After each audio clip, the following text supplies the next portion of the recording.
Bien, hermanos, pues buenos días. Mi nombre es Hugo Encorrada. Tengo el gran privilegio de servirlos como director de alabanza. Y pues hemos llegado al final de nuestra serie. Entonces, el camino de la redención. Pero parece que este final apenas es el principio, hermanos, ¿no? Porque a veces así sucede. Y han sido 8 semanas enriquecedoras que nos han permitido contemplar la soberanía de Dios, su bondad, su fidelidad. La semana pasada ya Rodrigo empezó el capítulo número 4 y nos habló de este pariente más cercano. Si no estuviste aquí, quiero recordarte de este pariente más cercano que se menciona al principio del capítulo 4. No se menciona el nombre, nada más como, tú. Rodrigo nos decía, fulano, ¿no? Ven para acá. Y vemos que se le dio la oportunidad de redimir a Noemí, de comprar su heredad. Pero junto con esta responsabilidad de comprar la tierra también estaba el contraer nupcias con Ruth. Y él rechazó ejercer su derecho de redención.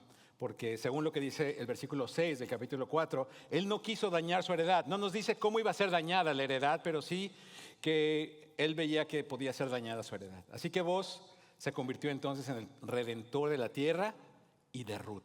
Así que después de estudiar el camino de la redención, no podemos pasar por alto la manera en la que este personaje Boaz nos pinta un cuadro de lo que Jesucristo hace como nuestro pariente redentor por toda la humanidad. Así que oremos.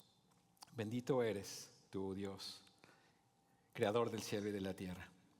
Tú hablaste en un principio y todas las cosas llegaron a ser. Hablaste y tu palabra vino a vivir con nosotros, lleno de gracia y de verdad. Bendice este lugar donde queremos escuchar tu voz.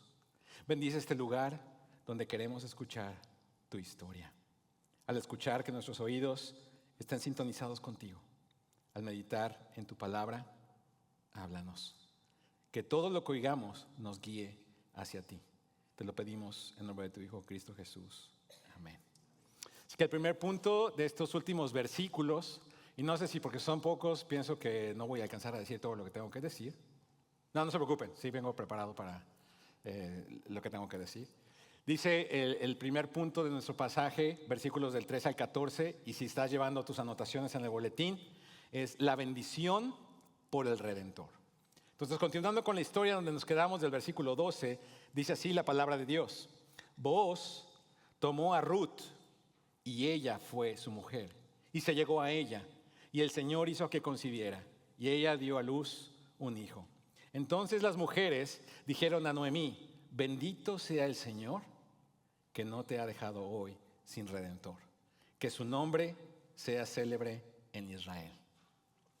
Y de la oración que los ancianos hicieron en el versículo 12, ahorita empezamos en el 13, pero en el 12 los ancianos hacen una oración por Boaz y le dicen además, sea tu casa como la casa de Fares, el que Tamar dio a luz a Judá por medio de la descendencia que el Señor te dará de esta joven.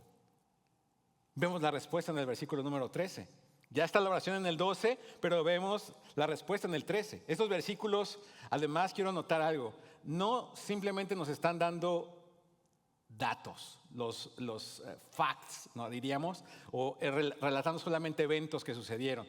Dice, él se llegó a ella y ella dio a luz un hijo, y ya. ¿No? Wow. No, porque fíjate que en medio de esas dos acciones está el Señor. Porque dice el texto, el Señor hizo que concibiera. ¿Por qué antes no? ¿Por qué hasta ahora? ¿Cuál era el propósito? Bueno, no dejamos de asombrarnos sobre este plan de Dios. Y si Él sabe hacer las cosas, nosotros ¿quiénes somos para cuestionar por qué hace las cosas como Él las hace? Pero sí nos asombra que Él fue el que hizo que concibiera. Y si hay un tema que domina el libro de Ruth más que cualquier otro, y lo hemos visto desde el capítulo número 1, es la providencia soberana de Dios, pero también nuestra dependencia de Él. No olvidemos que Dios es la fuente de la vida. La vida y sus bendiciones son un regalo que vienen de su mano. Y particularmente la concepción de un hijo se entiende como un regalo de Dios. Por eso las mujeres le dijeron a Noemí, bendito sea el Señor. Estas mismas mujeres que seguramente cuando vieron llegar a Noemí dijeron, no es esta Noemí, sí, no. ¿Te acuerdas en el capítulo 1? Entonces, sí es Noemí, sí. Pero ahora, esas mismas mujeres están diciendo, bendito sea el Señor. ¿Por qué no dijeron, bendito sea vos? Bendito este niño que están haciendo. No, dicen, bendito sea el Señor. Hermanos, bendecir a Dios es un acto de adoración. ¿Por qué están adorando estas mujeres a Dios? Bueno, recordemos estos contrastes. Capítulo número 1, versículo 12. ¿De qué se estaba quejando Noemí? Bueno, y si aún tuviera un marido esta noche y también diera a luz hijos, aún así no podría darles un esposo a ustedes. Regrésense a su casa. Pero ahora estamos viendo en el versículo 14 del capítulo 4 que las mujeres están diciendo, el Señor no te ha dejado hoy sin redentor. ¿Observas estos contrastes? Empezamos sin rey y vamos a ver al final que terminamos con la mención de un rey. Empezamos con hambre y estamos viendo al final que está alguien que va a sustentar. Empezó vacía, terminó llena y estamos viendo otra vez estos contrastes. Pero estos principales contrastes entre Noemí del capítulo 1 y capítulo 4 están alrededor de la procreación de los hijos. Porque Noemí, dado que no podía tener hijos, les está diciendo a sus nueras, regrésense, vuélvanse. Pero ahora ella no se ha quedado sin redentor. Y es hermoso, hermanos, que en Lucas capítulo 1 encontramos esta bendición. Ya estamos leyendo la bendición de las mujeres, pero ¿qué encontramos de bendición en el Nuevo Testamento? Lucas capítulo 1, versículos 68 al 69. Bendito sea el Señor, Dios de Israel. ¿Por qué? Porque nos ha visitado y ha traído redención para su pueblo y nos ha levantado un cuerno de salvación en la casa de David, su siervo. Así que no solamente Noemí no se quedó sin redentor. Nosotros también no nos hemos quedado sin redentor. Pero comienza con una bendición. ¿Y a quién tenemos que bendecir? Al que planeó todo esto. Porque acuérdate que este plan fue orquestado por Dios Padre, fue ejecutado por Dios Hijo y es aplicado por el Espíritu Santo. Así que la segunda parte de esa bendición, y bendición, si lo quieres poner en otras palabras, es bien decir, hablar bien de. Entonces aquí cuando estamos diciendo bendito sea Dios, estamos hablando bien de Dios. Eso es lo que estamos diciendo. Estamos adorando, estamos alabando su nombre. La segunda parte de la bendición en el versículo 14 dice que su nombre sea célebre en Israel. Pero nos vuelve a poner en problemas, porque cuando leemos el versículo dice, pero ¿de a quién se está refiriendo? Bendito sea el Señor, que no te ha dejado hoy sin redentor, que su nombre sea célebre en Israel. ¿De quién? ¿De Dios? ¿Del redentor? ¿De quién? ¿El nombre de quién debe ser bendito? Bueno, ya habíamos visto un caso similar a este en el capítulo 2, versículo 20. Dice, ¿de quién está refiriendo? ¿Quién aplicó esta bondad, que tiene bondad y que demostró bondad hacia los vivos y a los muertos? ¿Es Dios o es vos? Y ahí estamos confundidos. Pero qué padre que están estas ambigüedades aquí, porque lo único que nos muestra es que no se puede separar a Dios de los redentores que Él provee. No se puede separar a Dios de los redentores que Él provee. Si lo vemos desde el punto de vista y vamos a pensar que que su nombre sea célebre en Israel, sea vos. Vamos a pensar, porque así es como lo preparé hoy y así es como lo vamos a ver. No, pero quiero que vayas a 1 de Reyes, capítulo 7, versículo 21. Si lo estás buscando en tu Biblia, si no va a aparecer en la pantalla. Pero es interesante que vos vuelve a aparecer en este texto, en otros textos, pero en este en particular, aunque no aparece como vos, aparece como Boaz. ¿Ok? Pero mira lo que dice este texto. Erigió pues, ¿quién erigió? Está hablando de Salomón, cuando él está edificando el templo para Dios. Erigió pues las columnas en el pórtico de la nave. Erigió la columna derecha y la llamó Jaquín. Y erigió la columna izquierda y la llamó Boaz. ¿Tú crees que el nombre de Boaz no fue célebre en Israel? Si cada vez que la gente iba a entrar al templo, iba a ver la columna del lado izquierdo, iba a decir, vos. Pero lo interesante y lo que simboliza esto, hermanos, es hermoso. Porque estas columnas no se utilizaban para soportar la estructura del templo. Simbolizaban la dependencia de Israel de la fuerza y la presencia de Dios. Eso es lo que simbolizaban estas columnas. y en particular esta columna que lleva el nombre de Booz. ¿Qué aplicación tenemos aquí para nosotros en nuestra vida diaria? Lo primero que tenemos que entender y aplicar para nosotros, y que es crucial, tenemos que mantener una actitud de gratitud y de adoración hacia Dios. Por eso cuando venimos a este lugar y nos reunimos en adoración, no se trata de ti, no se trata de mí. ¿Sabes de quién se trata?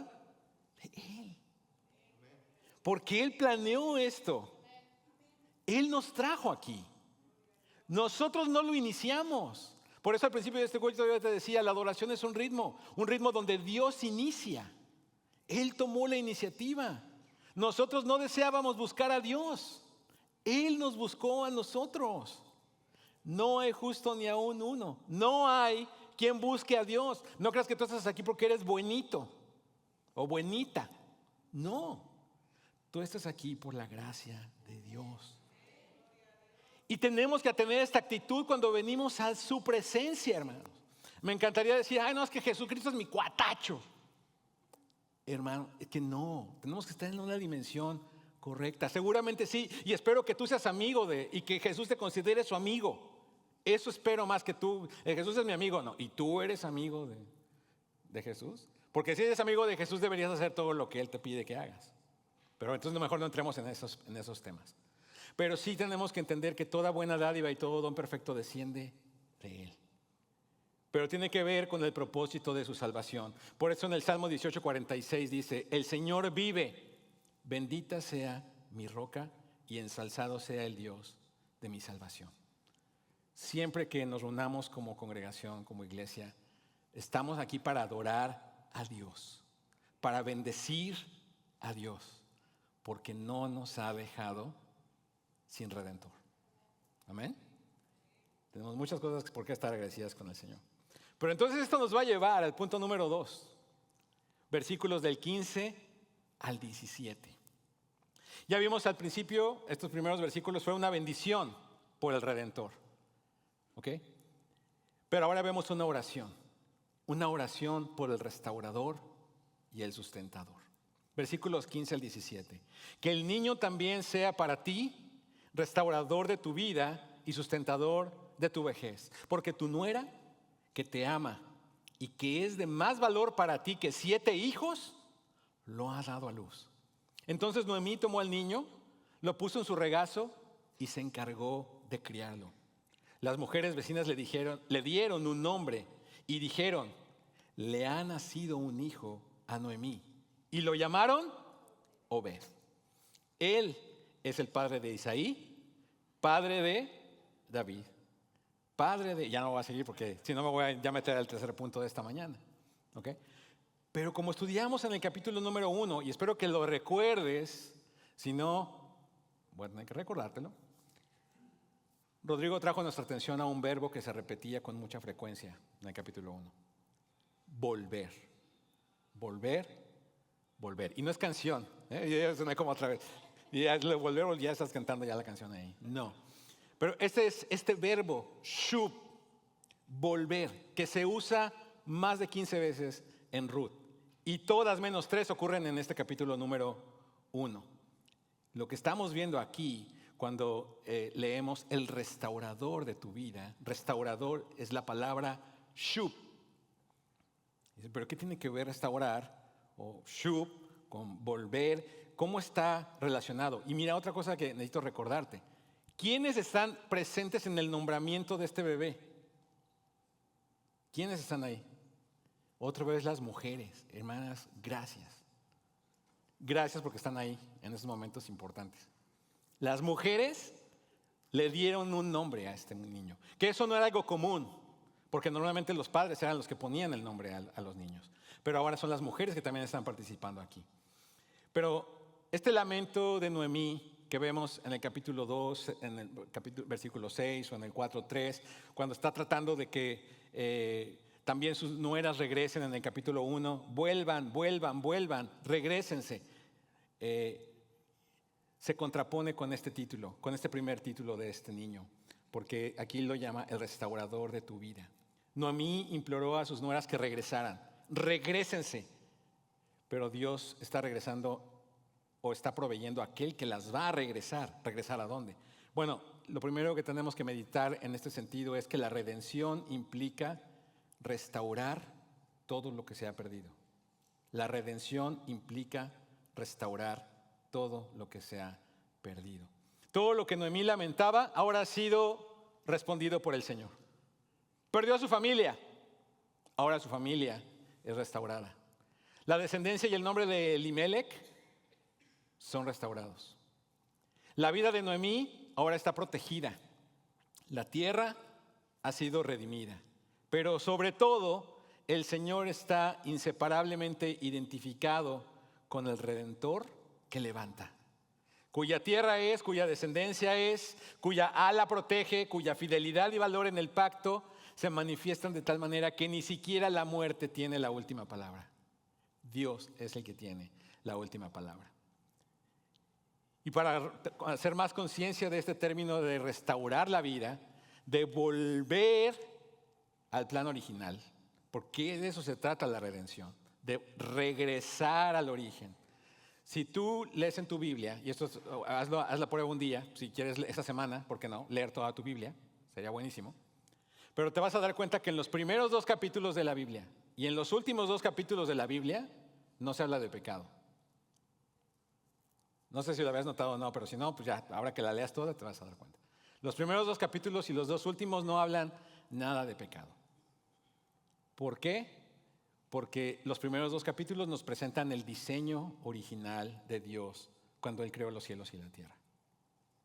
Y los últimos 2 capítulos de la Biblia nos hablan de cómo Él va a restaurar los cielos nuevos y la tierra nueva. ¿Por qué? Porque todo tiene que ser como Él lo planeó desde el principio. Así que este restaurador de la vida lo que quiere hacer es regresarnos, hacernos volver al origen, a lo que debería de ser. Tú y yo fuimos creados a imagen de Dios, pero entró el pecado. Ese pecado distorsiona, desdibuja la imagen de Dios en el ser humano. Por eso hay tanta confusión en el mundo y hay tanta maldad, porque el pecado desdibuja la imagen de Dios. El mayor problema que tenemos como seres humanos no es que necesitamos más comida o que necesitamos vacunas. No, lo que necesitamos es a Cristo. Porque el problema más grande que tenemos como seres humanos se llama pecado. El mundo le va a llamar enfermedad, le va a llamar de muchas otras maneras, pero la Biblia le llama pecado. Y la única solución es Jesucristo. No hay otra solución. Por eso estamos hablando de redención. Y ese es el evangelio. Un evangelio que no solamente debemos proclamar al mundo, un evangelio que nos lo tenemos que predicar nosotros cada día, hermanos. Porque se nos olvida de dónde Dios nos ha traído, a veces. Así que esta redención de esta familia continúa. Y continúa a tal grado que, como leemos al final de este versículo, termina con David, el gran rey de Israel. La historia de una familia se ha convertido ahora, de esta familia que emigró a los campos de Moab, la historia de esta familia se ha convertido ahora en una historia nacional. Todo el pueblo lo sabe, toda la nación lo sabe. Porque muestran la disposición y el poder que tiene Dios para redimir. Podríamos decir que este es el evangelio de Ruth. Son las buenas noticias. Así que consideremos las implicaciones del nombramiento de este niño también. ¿Qué nombre le pusieron a este niño? Obed, que es una forma del verbo abad. ¿Has oído la palabra abad alguna vez? Seguramente sí, en algún contexto religioso. Este es el abad de tal lugar, ¿no? Ahorita no voy a decir, para no darles ideas. Pero la palabra abad significa servir. Hemos visto también en el libro de Ruth los significados de los diferentes nombres de los personajes. Bueno, otro más para tu colección. Obed significa el que sirve. Y la pregunta que deberíamos hacernos es, ¿se considera a este niño como un siervo de Dios o como un siervo de Noemí? Bueno, si se aplica la primera opción, entonces él representa o es un representante de Dios, nacido de Ruth para quitar la amargura de Noemí, que ella había acusado a Dios de haberle causado. ¿Recuerdas capítulo 1, versículos del 20 al 21? No me llame Noemí, llámeme Mara, porque el trato del Todopoderoso me ha amargado. Pero si se aplica la segunda opción, entonces su servicio a mí debe ser más directo. Este hijo es su redentor, el que ha venido a servirla para restaurar su vida, para ofrecerle seguridad. Le dice que es también el sustentador en su vejez.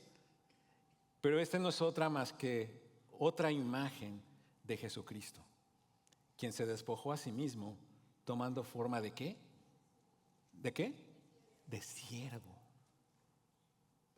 Obed es el que sirve. Y Jesucristo tomó forma de siervo, haciéndose semejante ¿a quién? ¿A quién? ¿A los? No escucho, como que no están convencidos. Creo que, a ver, ¿de dónde estoy leyendo? ¿De qué parte de la escritura estoy leyendo? Se despojó a sí mismo, tomó forma de siervo, haciéndose semejante a los. Acá dijeron, ¿quién? Puntos extras para esta zona de acá. Haciéndose semejante a los hombres. Porque lo que hemos visto en estos últimos capítulos es acerca de un pariente redentor. Pero ¿cómo puede ser un pariente si no está identificado con nosotros? Si no tenemos algo que nos conecte. Jesucristo por eso Él se hizo semejante a los hombres. Pero Él tomó forma de siervo. Así que todo esto son casualidades.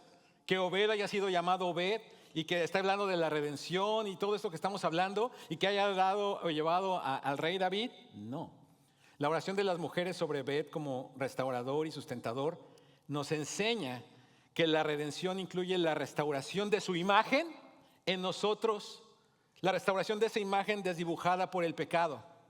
No creas que es esa restauración de, no es que antes era rico y ahora soy pobre y otra vez voy a ser rico. No, está hablando de algo más que eso, de algo mucho mayor.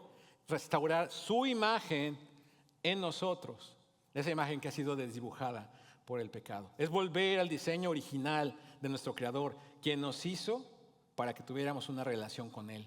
Por eso puso al hombre en el huerto del Edén, capítulo 2 de Génesis. No los puso ahí para que fuéramos labradores y agricultores, horticultores o como le quieras llamar. No nos puso para eso, pero te dices como dice agricultor, horticultor. Bueno, le voy a quitar la R, me voy a quedar con culto. Culto. ¿Por qué? Porque cuando leemos en Génesis que el hombre fue puesto en el jardín del Edén para que lo labrara y lo cuidara. Labrar es culto. Por eso venimos al culto de adoración o le llamamos servicio de adoración. Porque lo que estamos haciendo aquí es servir. No a nosotros, hermano. Otra vez. ¿Servirle a quién? A Dios. Por eso venimos al culto. Así que esta palabra culto está ahí. Cuando Dios nos creó con el propósito de rendirle culto a Él. Pero el pecado, lee Romanos nada más capítulo 1 para que te termines de espantar. Cómo nuestra idolatría nos llevó a tomar muy malas decisiones porque preferimos adorar a la criatura en lugar del Creador. Y todo por creer una mentira en lugar de la verdad. Pero este es el propósito de la redención, restaurarnos al diseño original, quien nos creó en Cristo para buenas obras, para que tengamos vida eterna. Pero ya estoy entrando a la siguiente serie, ¿verdad? Ya estoy como conectando. Sí, porque está conectado.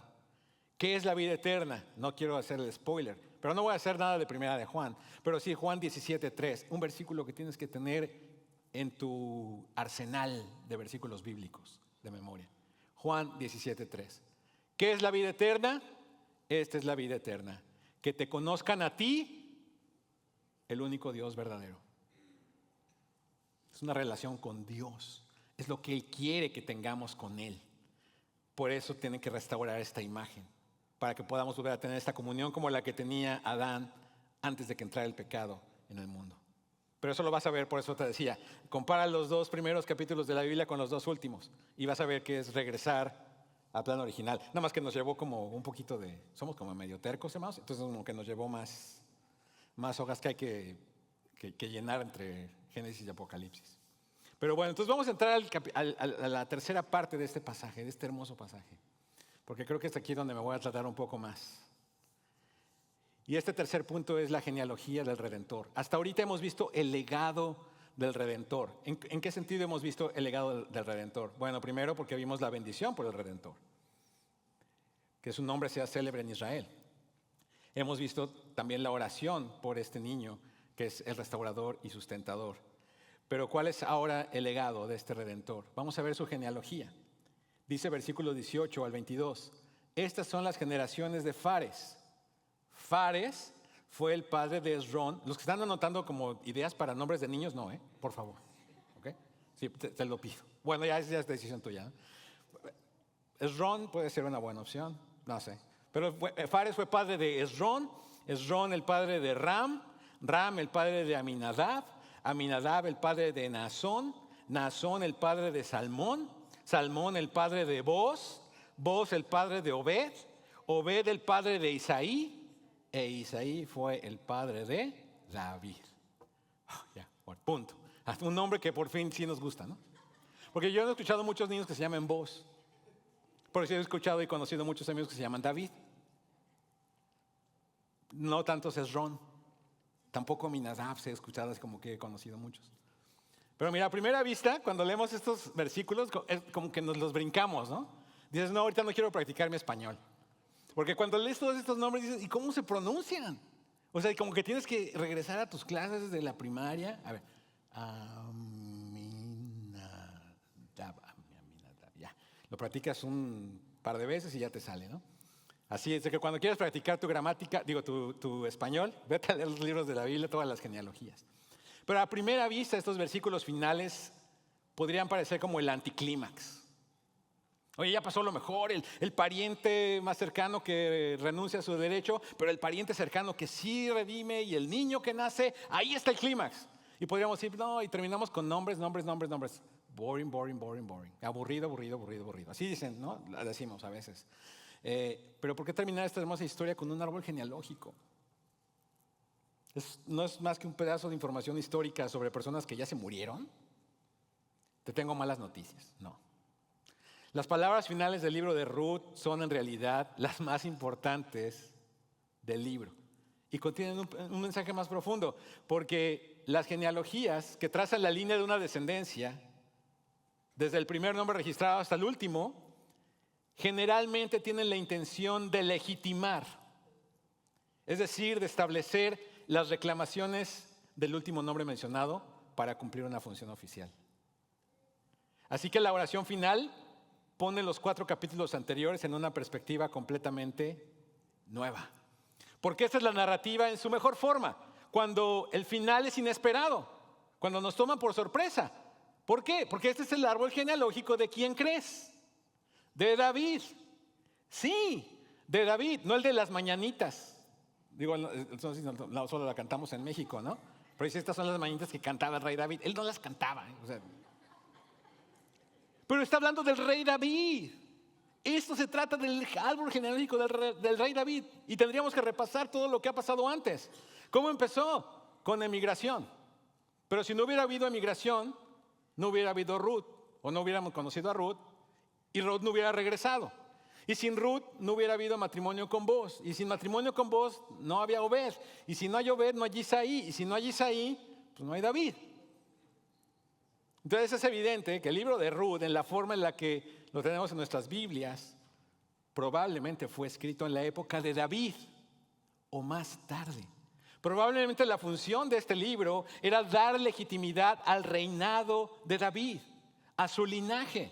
¿Por qué? Porque había una moabita jugando un papel esencial en su genealogía. Estamos hablando de Ruth.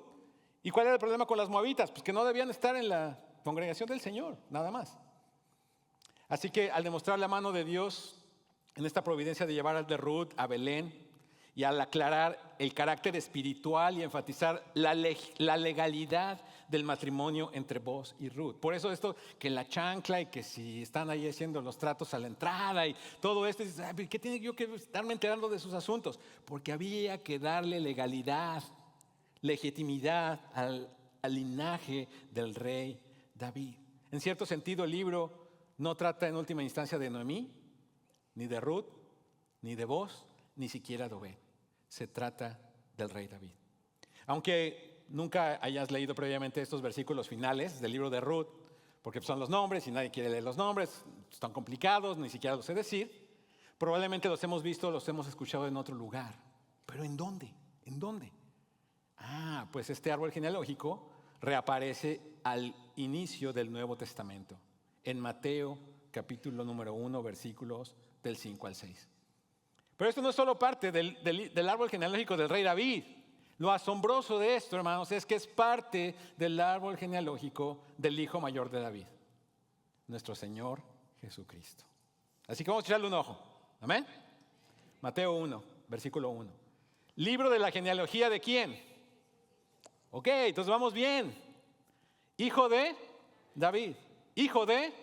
Ok, como que se brincó algunos, ¿no? Bueno, nos está dando el resumen. Ok, ¿con quién comenzó todo? Con Abraham. Y luego David y luego Jesucristo. Y esta es una división que vale la pena. Ahorita no tenemos tiempo para profundizar completamente en la genealogía, pero de ahí esta es la importancia, hermanos, de que digamos, con razón están ahí los nombres, no sabía. Entonces vamos a ver ahora como una vista más de cerca. Esto fue como el panorámico. Jesucristo, David, Abraham. Pero ahora dice, Abraham fue padre de Isaac, Isaac de Jacob y Jacob de Judá y de sus hermanos. Judá fue padre de Fares. Oye, este Fares ya lo habíamos leído ahí en Ruth, ¿verdad? Claro, ese es el primero que vimos que aparece ahí en Ruth. Entonces ya estamos viendo quién fue padre de Fares. Fue Judá, del cual es el primero que recibe la promesa o la bendición del linaje real para Israel. Eso está en Génesis capítulo 50, 49 y 50. Fares fue padre de Esrom. Me brinqué un nombre, no.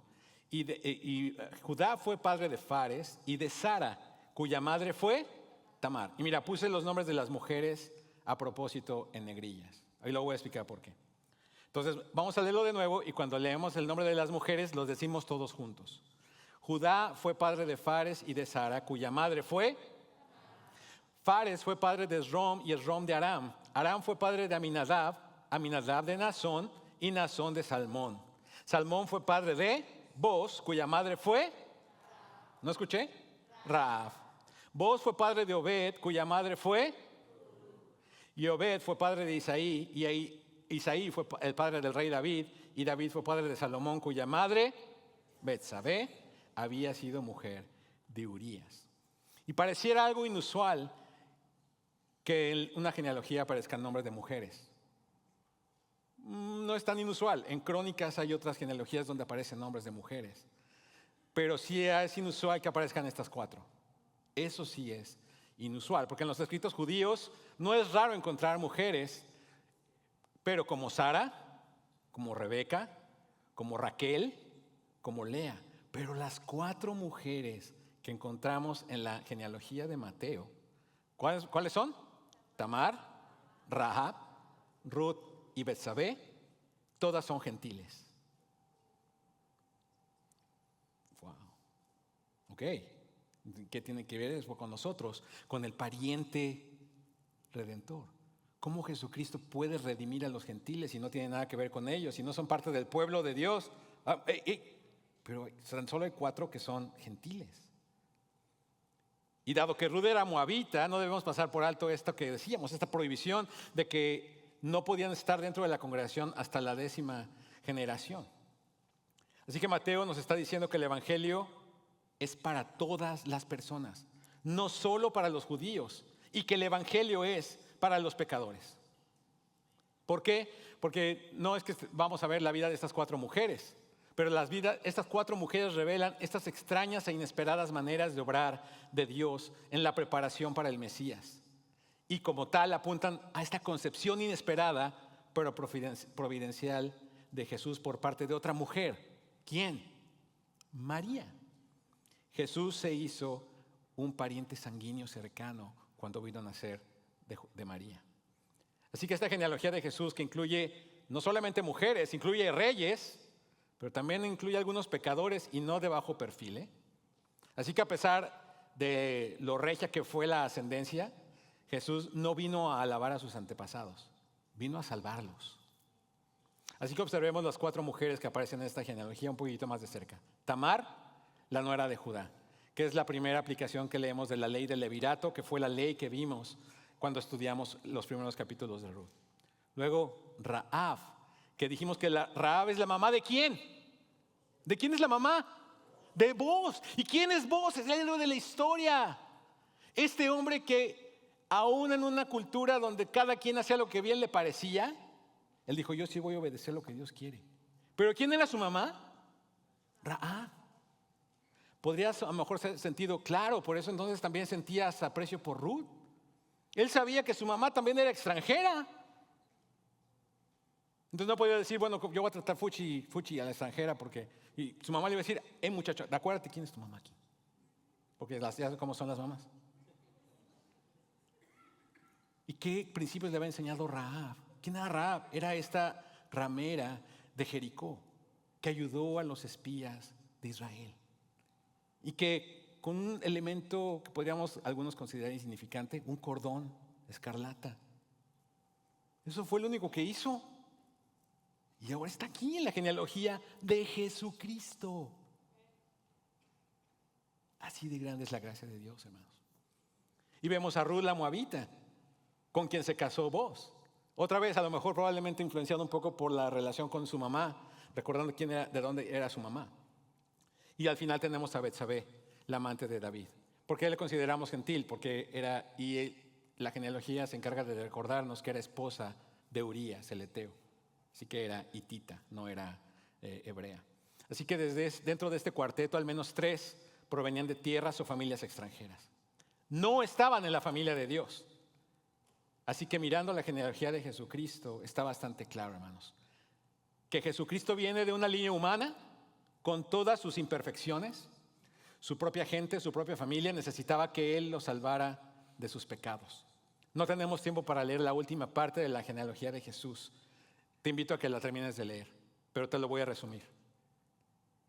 La última parte de la genealogía de Jesucristo, puedes observar que estaban sufriendo las consecuencias de su pecado. Las fronteras de Israel no lograron mantenerse, los asirios destronaron al rey de Israel, Babilonia conquistó Judá, deportó a los líderes, declaró el remanente miserable. La familia de Jesús perdió su rango como reyes, perdieron sus riquezas, perdieron sus tierras y por poco pierden su identidad. Por eso cuando dicen, venimos a buscar al rey de los judíos que ha nacido. ¿Qué? Ese linaje se perdió. No, my friend. Estás totalmente equivocado. Esas son las personas a las que Jesús vino a salvar. Y gracias a Dios porque están en esa genealogía. Pero nos están representando ya a nosotros también. Así que este libro, en esta explicación final, nos está mostrando el propósito detrás de toda esta experiencia que podríamos considerar traumática para Noemí, de este costoso peregrinaje de Ruth que tuvo que abandonar su tierra y creer en Dios.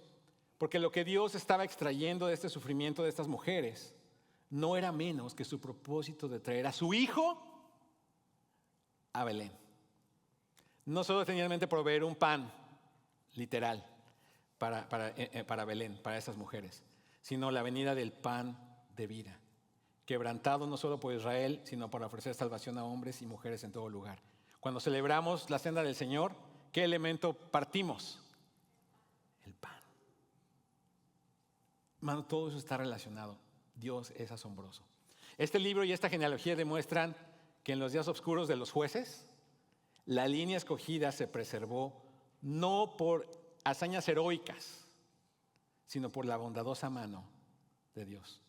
Y esta genealogía está declarando la fidelidad de Dios en preservar la familia que llevaría la simiente real en tiempos difíciles y recompensar la genuina piedad de su pueblo. En esta genealogía los nombres de Boaz y Obed son proclamados mucho más allá de Belén e Israel.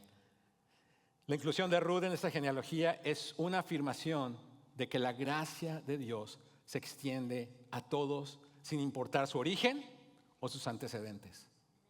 Y esta verdad debe motivarnos y desafiarnos para ser instrumentos de su gracia, extendiendo su amor y redención a los demás por medio de nuestra presentación del Evangelio, hermanos. Así que Jesús es el pariente redentor de toda la humanidad, la cual está en esclavitud del pecado. Y Él tuvo que hacerse humano para ser nuestro redentor. Tuvo que pagar el precio para ser el redentor. Él estuvo dispuesto, el pariente más cercano no, Jesucristo sí, y fue capaz de hacer ambas cosas. Por eso se convirtió en nuestro pariente redentor. Aquí está el resumen. Jesús es nuestro pariente redentor. Él se hizo un pariente sanguíneo cercano. Él deseaba y fue capaz de pagar el precio, y Él estuvo dispuesto a sacrificarse por darnos redención.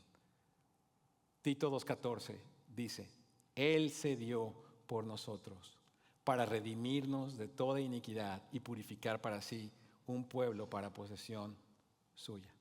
Hermanos, el camino de la redención comenzó para Noemí en un tiempo cuando no había rey en Israel, en un día cuando no había comida en Belén, en una noche oscura en la que no había ya hijos en su familia.